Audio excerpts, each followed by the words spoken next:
I'm Robert Cairns. I'm 31 years old. Hello, I'm Jake Finch. I live in Penarth area. My name is John Williams. I'm from Aberdeen. Shwmai, fy enw yw Lewis Matthew Hemmings. Rwy'n dod o Castell Nedd. My name is Morgan Powell. I'm from Pontypridd. My name is Emily Newbold. I live in Cardiff. My name is Rachel Lewis. I'm from Cardiff. I'm Mally Whitty. I'm 19 and I'm from Cardiff.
I was working in a school and I had to get out. I chose this apprenticeship because I was working in a supermarket and I hated the job. I chose this apprenticeship because I really wanted to get into the camera department in the TV and film industry, and I thought that this way was the best way to do so. I chose this apprenticeship because I saw that there's an opportunity to learn on the job and thoroughly explore an industry that I love. I chose this apprenticeship because I didn't know how to get into the industry.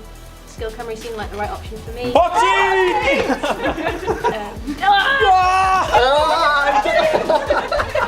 And I get to work lots and try new things.